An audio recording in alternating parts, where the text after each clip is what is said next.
नमस्कार, माझं नाव किरण श्रावण गोसावी, राहणार मुलमी, तालुका येवला, जिल्हा नाशिक. तर मी कॅप्सूल मकाविषयी दोन शब्द सांगतो तुम्हाला. तर विषय असा आहे, मी ज्या टायमाला मकाचं बियाणं आणायला गेलो दुकानामध्ये. आता गावचं दुकान असल्यामुळं, फक्त दुकान 5 किलोमीटर अंतरावर असल्यामुळं तिथं गेलो. गावचं दुकान, गावचा मित्र होता. तर मी दरवर्षाप्रमाणे 751 अडवांटा ही व्हरायटी करतो. म्हणजे वडील पारोदित सगळे पहिल्यापासून तेच करतात. आणि वडिलांना सांगितलं मला की जाय आणि ते मकाचं बियाणं घेऊन ये 751. त्यांच्या शब्दाच्या पुढे जात येत नाही. पण मी गेल्यानंतर दुकानात गेलो आणि तो गावचा मित्र असल्यामुळं त्यानं मला सांगितलं का थांब 2-5 मिनटं मी तुला देतो. त्याची गर्दी असल्यामुळे त्यानं थोडं वेळ मला बसायला लावलं.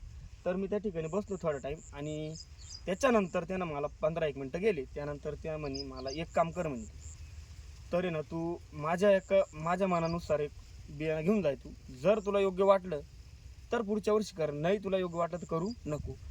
तर त्याला विचारून घेतलं मी, भाऊ जर मला त्याची अडचण आली का, मला उत्पन्न घटलं, ह्या गोष्टी मला काय, ते एक तर शेती आहे 4 एकर, त्याच्यामध्ये मग असं प्रॉब्लेम नको यायला. तो म्हणे विश्वास घेऊन जाय. त्यानंतर मग मी घेतलं त्याच्याकडून बियाणं. ठीक आहे म्हणलं, चालेल. वडिलांना फोन केला घरी, असं असं आहे म्हणलं बियाणं आणून राहिलो. ते म्हणे गॅरंटीचं असलं तर आण, नाही तर मग रिकामाला कार्यक्रम करू नको तू. मग त्यानंतर मग मी घेतलं आणि आलो. ज्या टायमाला मी ते पेरलं त्या टायमाला विषय आज झाला अळईचा विषय मी सांगतो मला. मी अडवंटा 751 पण केलेली आणि ही कॅप्सूलचं बियाणं आहे. या बियाणाचे मी 3 पिशव्या केलेल्या आहे. तर अडवंटाला मी 2 स्प्रे मारले तरी काय अळई कंट्रोल झाली नाही. विषय असा आहे, आपण तिला नाव नाही ठेवत, पण ज्या बाबतीत उत्पन्नाच्या बाबतीत झालं, अळईच्या बाबतीत झालं, या गोष्टीमध्ये खरोखर कॅप्सूल बियाणं एक नंबर आहे.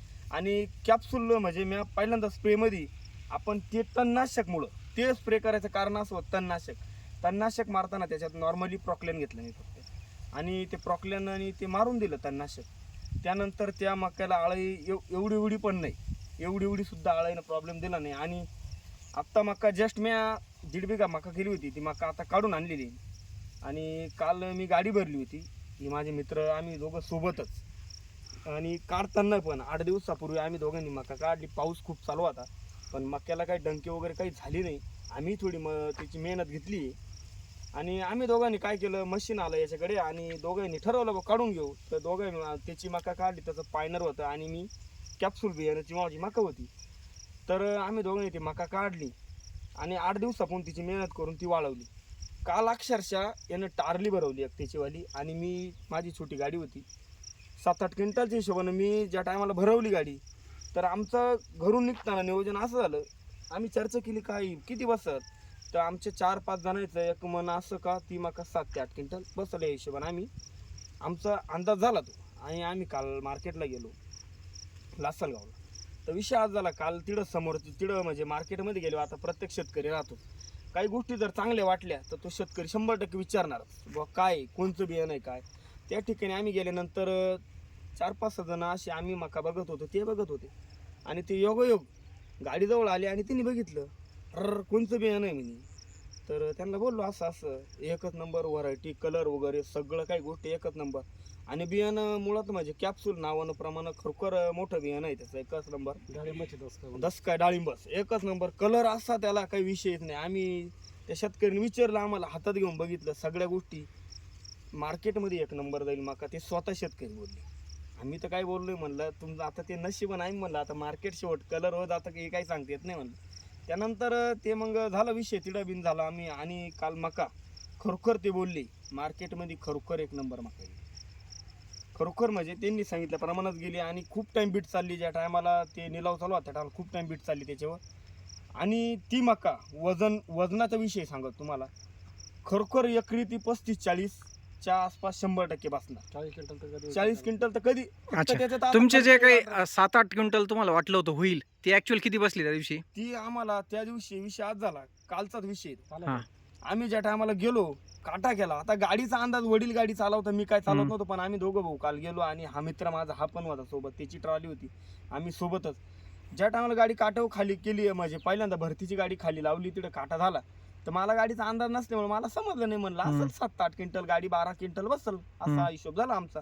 तर आम्ही परत गाडी रिकमी करून परत एमटी काटा करण्यासाठी आलो. त्या टायमाला अक्षरशः तो माणूस सुद्धा विचारत होता आम्हाला काट्यावाला हम्म. गाडीत काही होतं का, गाडीतलं काही काढलं का.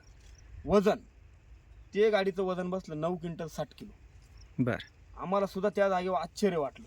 अरे बाप, लहान भाऊ मला म्हणायचा कमीत कमी 10 क्विंटल माका उतरणार, पण मी म्हणायचं नाही रे, अरे मी रोज पाहतोय गाडी एवढे भरले, एवढं नाही उतरणार. याचा अर्थ वजन खूप चांगलं वजन आहे खूप चांगलं आहे आणि अवरेज खूप आहे मका, कॅप्सूल मकाला. आणि एक नंबर कॅप्सूल मका. आणि जो तुम्ही एक रेटचा एक विषय निघाला होता, इतरांपेक्षा किती रेट जास्त मिळाला कॅप्सूलला? 100% इतरांपेक्षा. आता ह्या भाऊची मका होती एकदम समोरासमोर आहे. हा. या भाऊची पॉइनर मका होती. बर. या भाऊची मका किती गेली दादा आपली?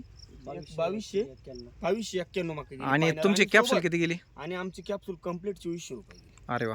कम्प्लीट 2400. ओके. आणि सोबत शेजारी जागाच मी पकडली याला टारलीसाठी. त्या गोष्टी अशा गोष्टी खरोखर तुम्ही एक टाइम कॅप्सूलचा अनुभव घ्या 100%. आणि मी पण आता पुढच्या वर्षी मी जे 3 एकर मका जी ॲडव्हान्टा केली ती सुद्धा पुढच्या वर्षी 100% कॅप्सूल करणार. नेवरती जे दुकानदार ज्यानं मला दिली त्याचं माझं बोलणं पण झालंय का मला पुढच्या वर्षी हीच व्हरायटी दी, हीच व्हरायटी 100% करणार मी. जेवढी 3.5 एकर आणि इकडं 1.5 एकर म्हणजे असं 4.5-5 एकर पूर्ण मक्का माझी कॅप्सूलच राहणार. एक नंबर व्हरायटी असल्यामुळे तीच मक्का करणार मी. धन्यवाद. माझं बोलणं संपवतो. धन्यवाद भाऊ. धन्यवाद. धन्यवाद. ओके.